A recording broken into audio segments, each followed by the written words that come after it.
Fortalece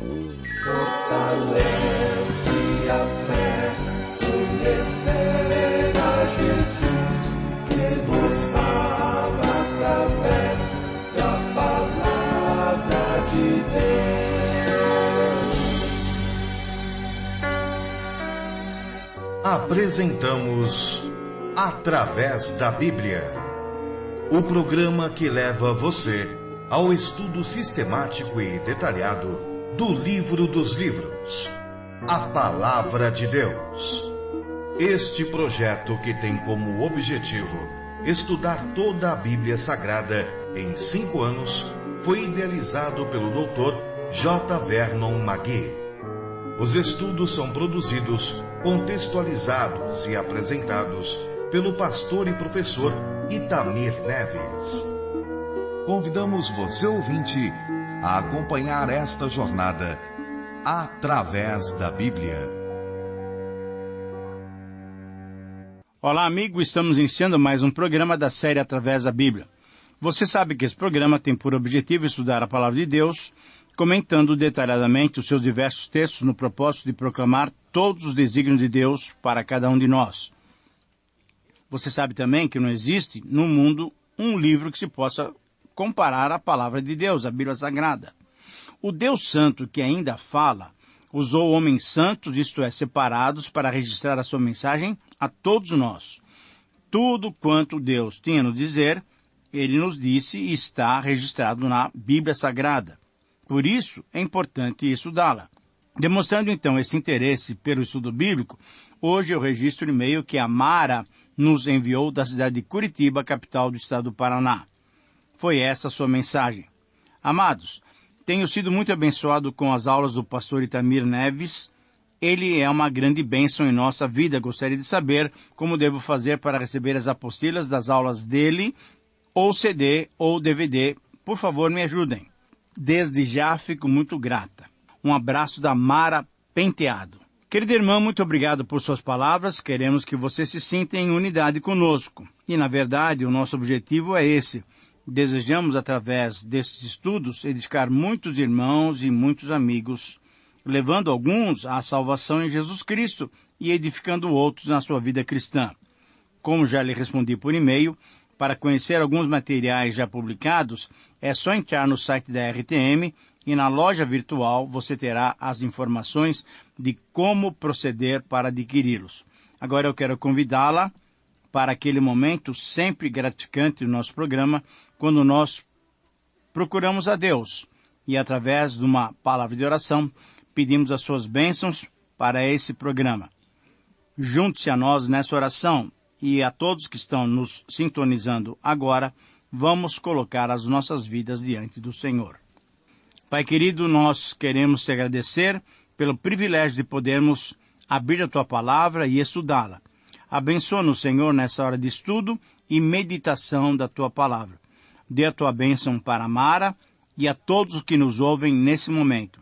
Senhor, também te pedimos que nos dês a iluminação do Teu Santo Espírito para entendermos a Tua mensagem, mesmo sem merecermos. Nós oramos, já agradecendo a Tua resposta. Fazemos isso em nome de Jesus. Amém. Fortalece a fé, conhecer nosso Deus.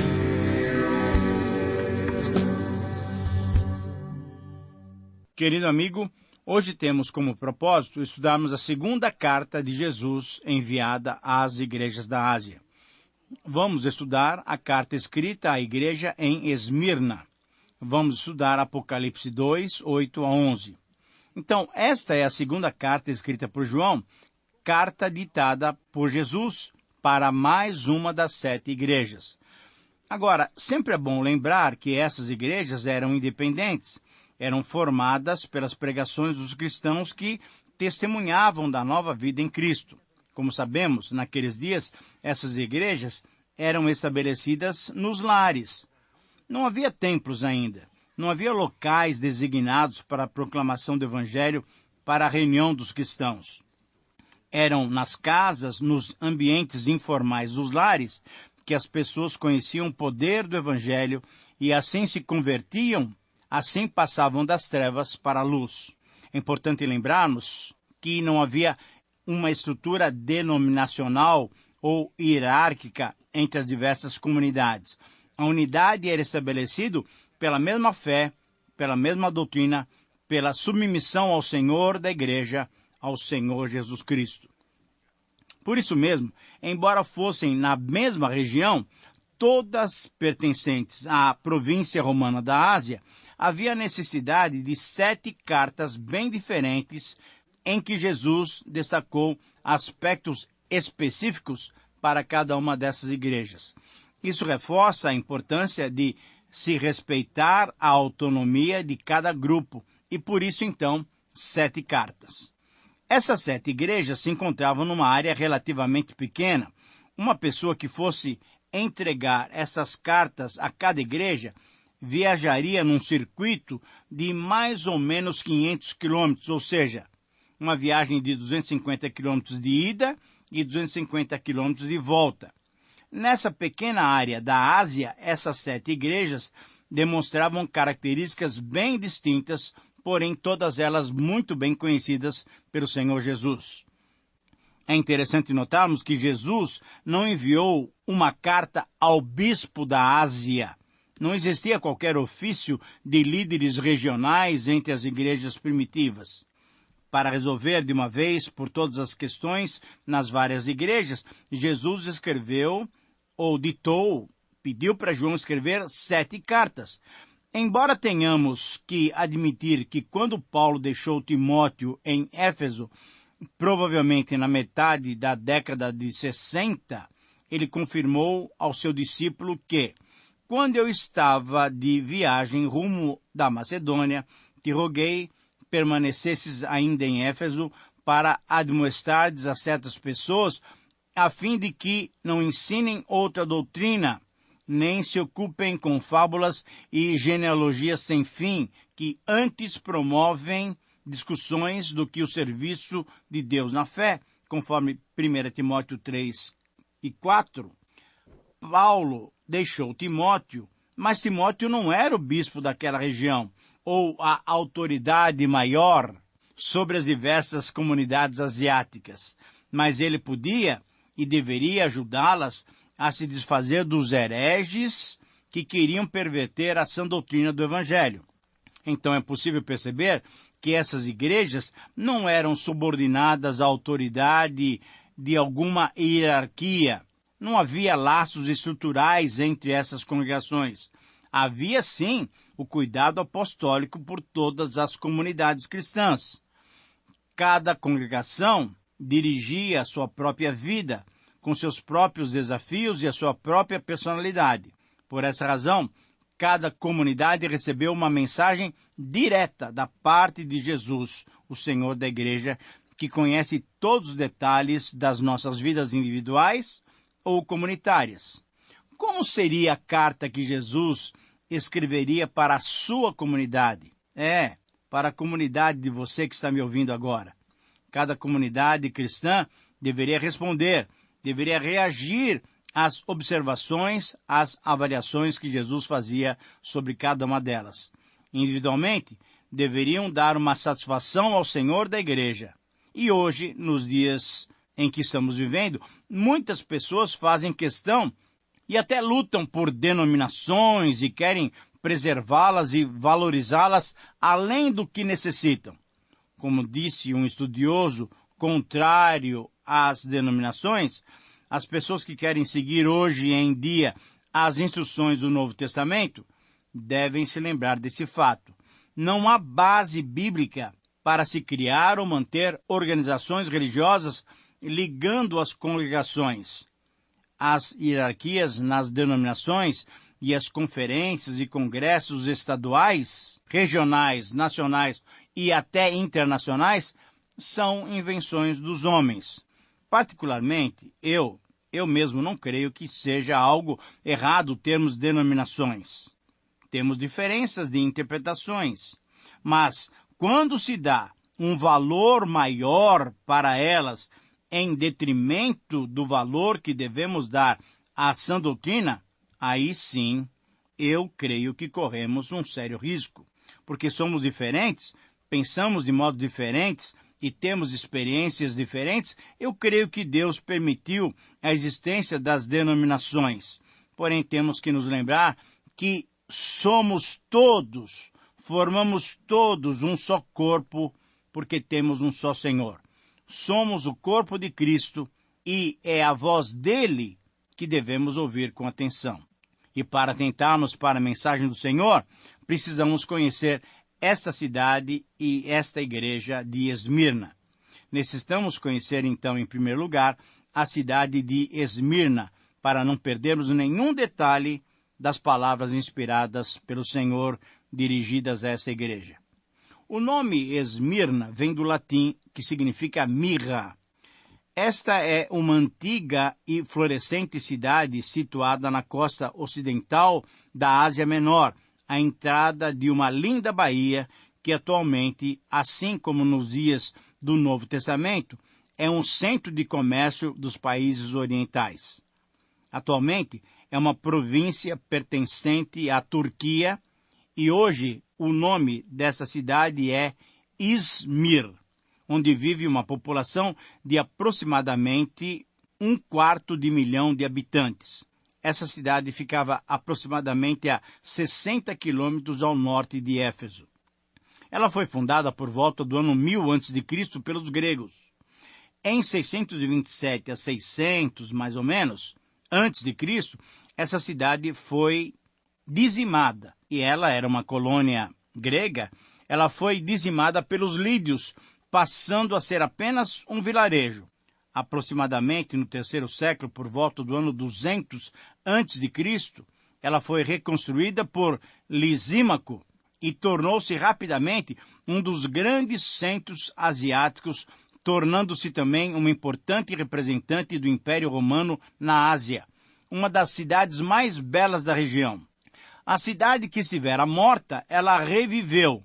E por esse passado tão específico, certamente, os cristãos esmirnos entenderam quando Jesus, referindo-se a eles, apresentou-se como aquele que esteve morto e tornou a viver, conforme o versículo 8. Em Esmirna, eram oferecidos cultos a Cibeles, cultos ao imperador que se tornara obrigatório, mas ali também havia templos dedicados a Zeus, a Apolo, a Afrodite, a Nemesis e a Esculápio. Por sua devoção a Roma, em 195 a.C., a cidade foi escolhida e ali se construiu um templo à deusa Roma. A capital do império era considerada como uma deusa. Em 26 a.C., a cidade obteve autorização de construir um templo ao imperador Tibério. Policarpo foi um dos primeiros dirigentes cristãos e se destacou ao escrever a sua carta aos Filipenses. Esse era um discípulo de João, o autor do livro de Apocalipse.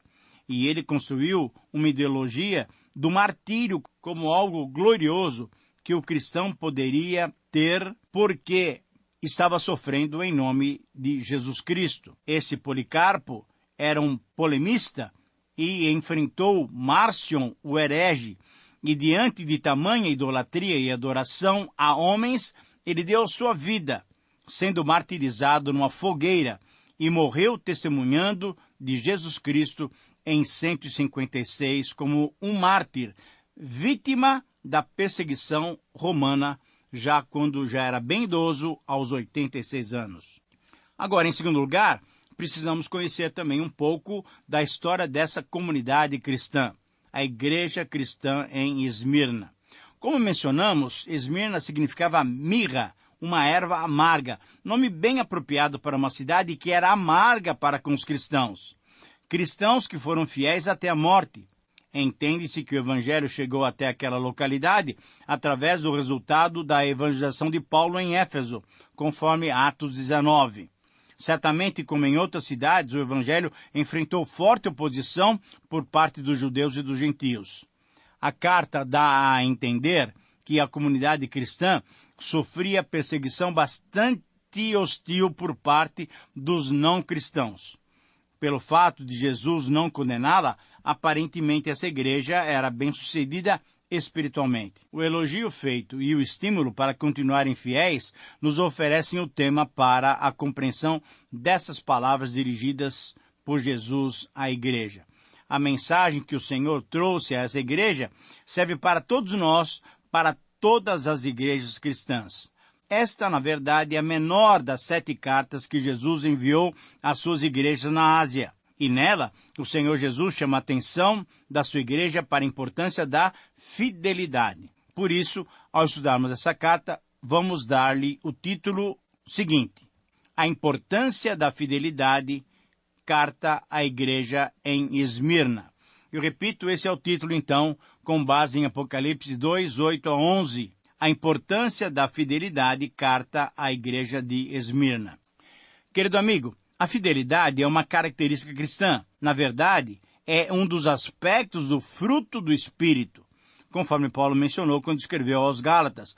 Mas o fruto do Espírito é amor, alegria, paz, longanimidade, benignidade, bondade, fidelidade, mansidão e domínio próprio. Gálatas 5, 22 e 23.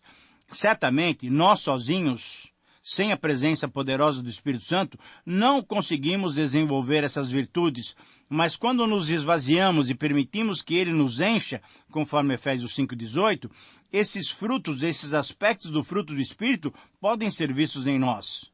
Assim, a fidelidade, requisito de Jesus para os cristãos em Esmirna, poderia ser obtido mediante a ação poderosa do Espírito Santo naquela comunidade. Por isso, o princípio que extraímos desse texto se encontra nessa frase. Diante da avaliação de Jesus, é clara a importância da fidelidade como característica marcante em nossas igrejas. Eu repito, esse é o princípio que podemos extrair de Apocalipse 2, 8 a 11. Diante da avaliação de Jesus, é clara a importância da fidelidade como característica marcante em nossas igrejas.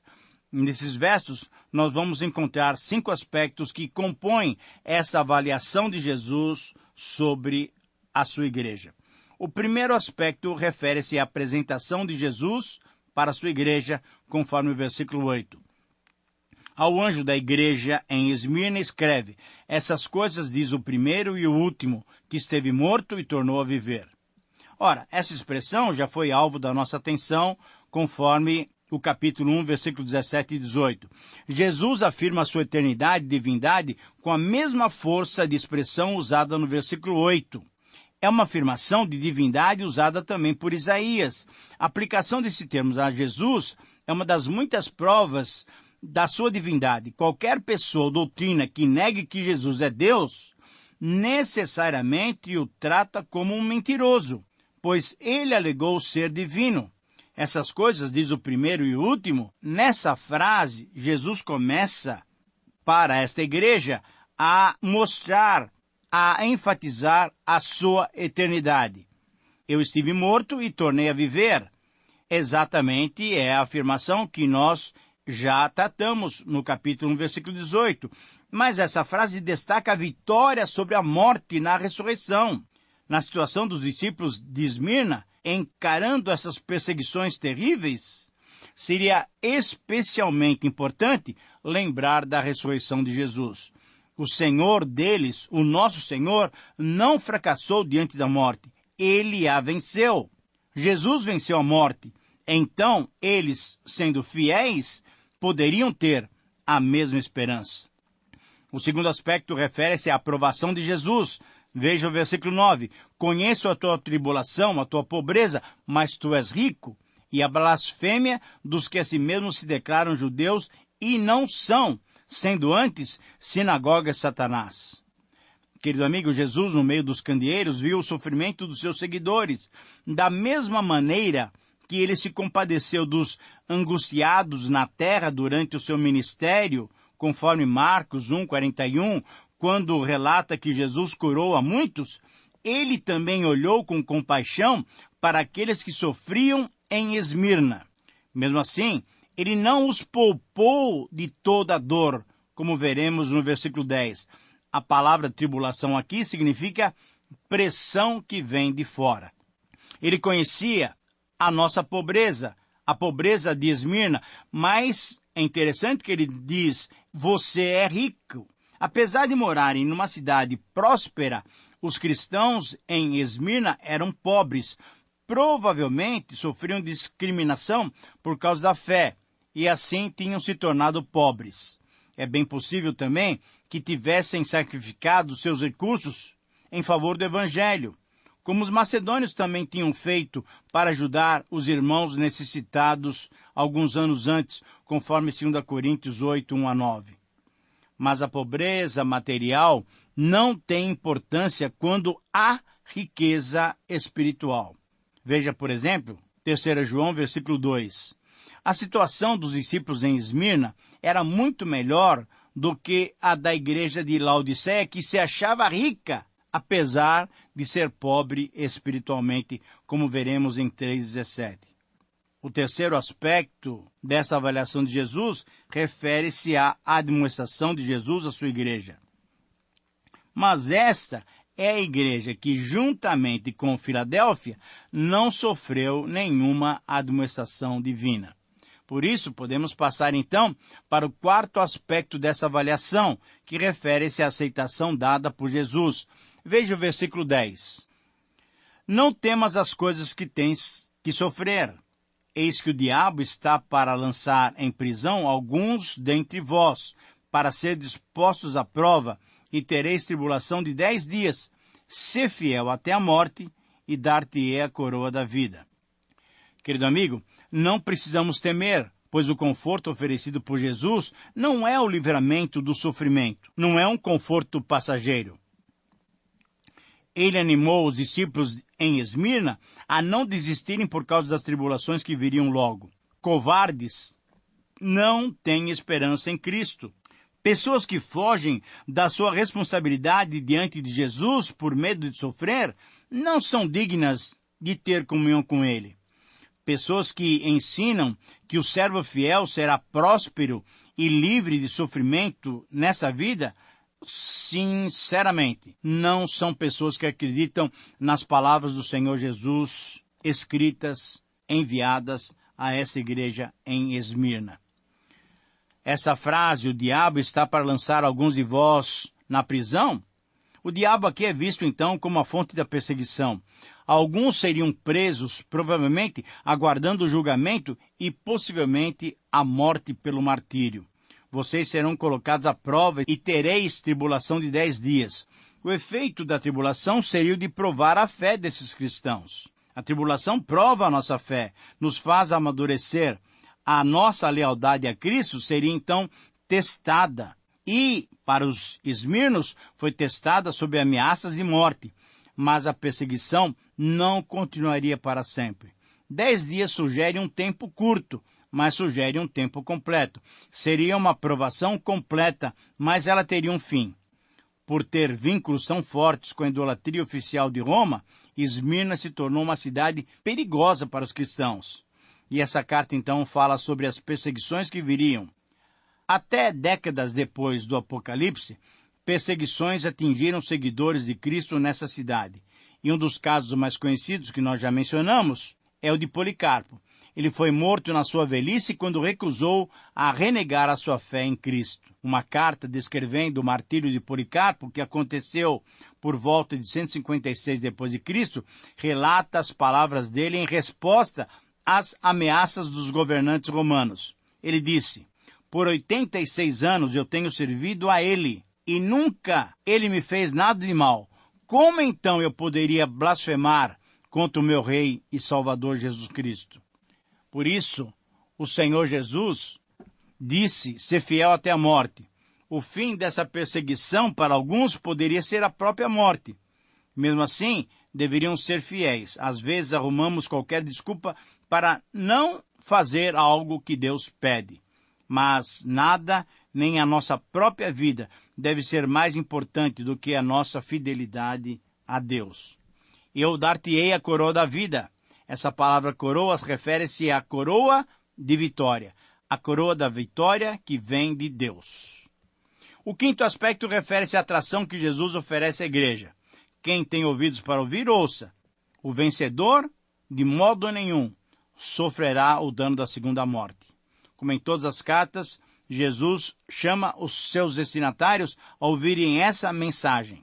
De modo nenhum sofrerão o dano da segunda morte. A morte primeira poderia acontecer através do martírio, mas a morte segunda, a morte eterna, não aconteceria com aquele que é fiel ao Senhor Jesus. Querido amigo, espero que você seja encontrado fiel ao Senhor Jesus. Que o Senhor te abençoe. Um grande abraço e até o próximo programa. Terminamos mais uma apresentação do programa Através da Bíblia. Esperamos que você nos escreva, dando a sua opinião sobre o que ouviu. O nosso endereço é Caixa Postal 18.113, CEP 04626-970, São Paulo, São Paulo. Ou pelo e-mail através da Bíblia @transmundial.com.br. Este programa foi produzido nos estúdios da Transmundial. Meu pecado sei.